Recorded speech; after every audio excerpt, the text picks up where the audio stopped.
Welcome back. Today we're going to go over area of triangles and trapezoids.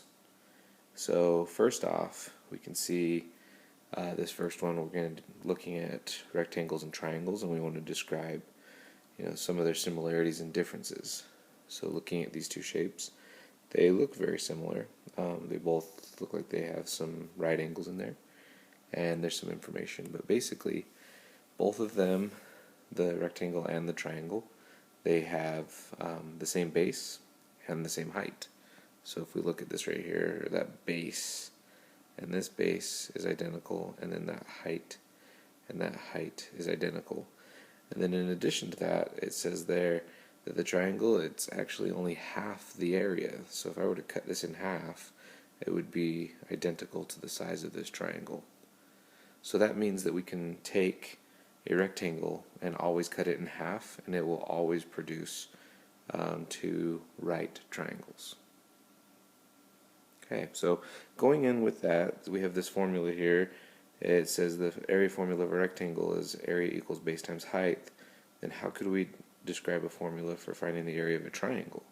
So if this right here is base times height, what would this one be? So thinking about it, we would have area equals base times height, but it would be divided by 2 because it's half. Or if you don't like to do division, then there would be area equals 1/2 times base times height. Both of these are identical.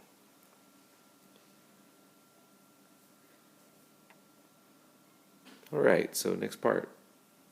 We're going to count the dimensions here and figure out the area of this shape, and then use a formula to prove the area of triangles 2 and 3.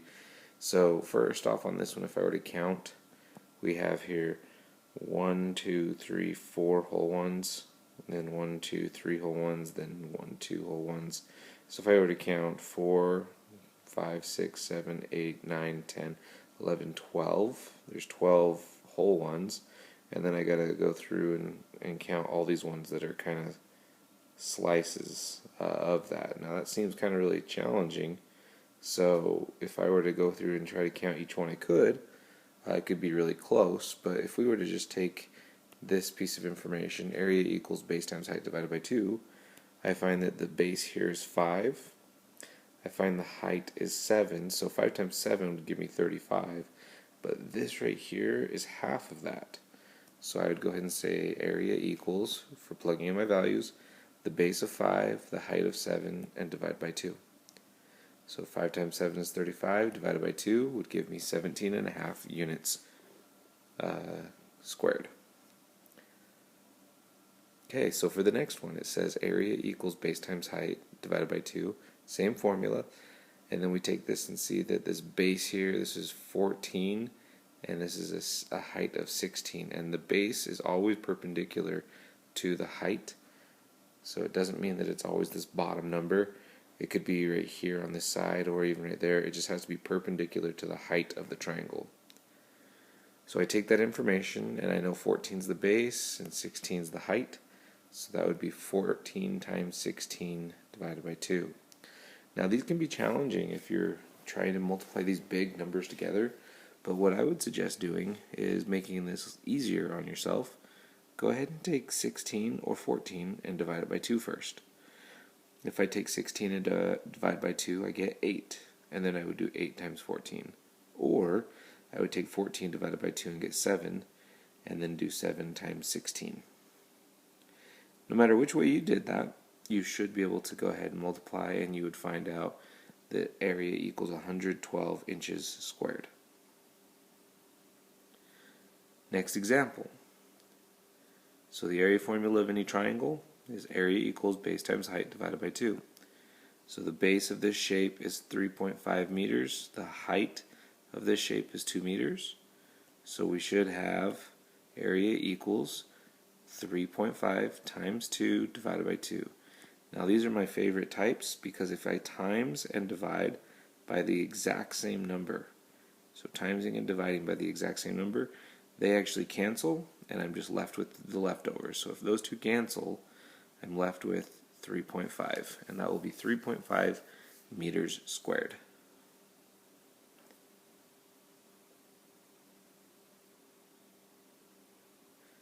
So again, drawing to your attention, what do you notice about the height of each triangle here? And the main thing that we notice is the height is always perpendicular to the base.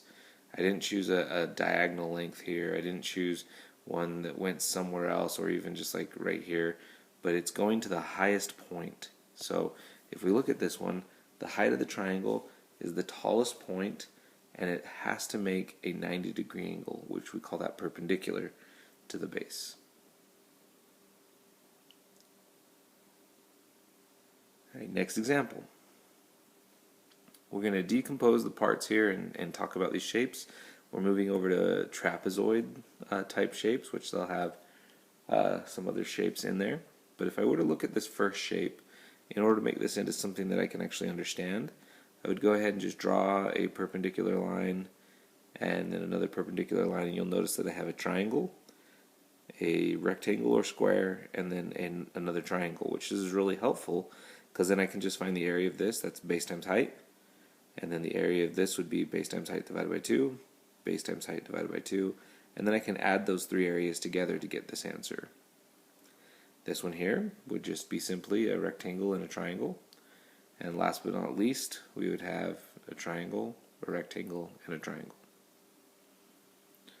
But there's always an easier way to find area. You don't have to find the area of each piece if you have a formula.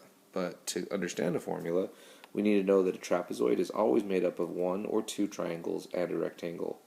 So any trapezoid that's ever created will have at least one triangle and a rectangle attached. The formula for this, to find the answer, would be area equals base 1 plus base 2 divided by 2 times height. Now, this is a weird notation. You probably have never seen this before, but this says base 1, and that's underneath that first B, and then base 2, which is underneath that second B. So I go ahead and say, okay, for base 1, that's the same thing as the length of the first base, because there's going to be multiple bases on this one. For base 2, that would be the length of the second base. Pretty self-explanatory there. And then height, that is the height of the trapezoid. So if I were to look at this right here, these bases have to be parallel to one another. So this right here would be considered base 1, and that would be considered base 2, or vice versa. This could be considered base 1, and this one down here would be base 2. It doesn't matter which one you choose. The only thing that matters is that they are parallel to one another, so you know that they are the base. Alright, so on this next example, we're going to go ahead and find the area of the different trapezoids, and we're going to decompose it into parts, or we're going to use a formula on this.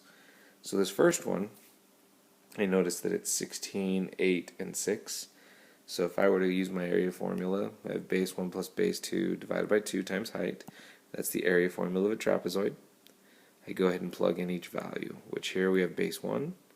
That means that one there would be base 2, and this would be the height of the trapezoid. So I plug in my values. That would be 18 times 8, plus 8, divided by 2 times 6. So 16 plus 8 is 24, divided by 2 is 12. So that would give me area equals 12 times 6, which means that we have a final answer of 72 centimeters squared. For this next one, because there's some pieces missing, I'm going to fill in some information, and then I'm not going to use the formula. I'm going to just go ahead and use the formula of a rectangle and the formula of a triangle. To do that, I go ahead and say we have here base. It looks like I went a little too far, sorry about that. We have base times height, so that would be 8 times 10, and we get 80. Now this one, because it's a triangle, the area formula of a triangle is base times height divided by 2. The distance here, because this entire distance is 13 and it's 10 to here, that means that this distance from this dotted line has to be 3 in order to add up to 13. And then the height is also 8, so we would have a 3 by 8 there, which means our formula, 3 times 8 divided by 2. And we would get a final answer here of 92 inches squared, because 80 plus 12 would give me 92 inches squared.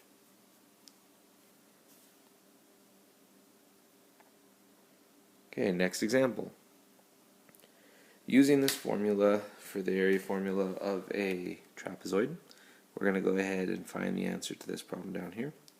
So if I take this one, I can pick any one of these ones right here to be the base 1 or base 2. I just have to pick both of them though because they're parallel. And so if I look at that, that means I'm going to have 12 be base 1, 7 be base 2, and then 4 is the height of that trapezoid. So I go ahead and say 12 plus 7 divided by 2 times 4. Now this one's kind of tricky because 12 plus 7, that's going to give us a decimal. That's going to give us 12 plus 7 is 19, and then 19 divided by 2, half of 19. Well, half of 20 would be 10, so half of 19 would be 9.5. And then I have to take 9.5 and times it by 4, which gives us a really nice answer of 38. And that's 38 inches squared, and it looks like I went a little too far again, sorry. So inches squared. Now for this next one, it says there Betsy, she calculated the area of the figure below to be 52 centimeters squared. Determine if she's correct or incorrect and then explain. Go ahead and take a minute, pause the video, and find the area of this shape using the formula to find that. Okay, you've taken the time to work that out, hopefully. If you have, then you would notice that Betsy, her answer is wrong. And the reason why it's wrong is that she forgot to divide by 2 when taking the formula here. She just did base 1 plus base 2 times height. She needed to divide by 2 in that problem. Okay, hopefully this was helpful for you. Let me know if you have any questions, and hope you have a great day.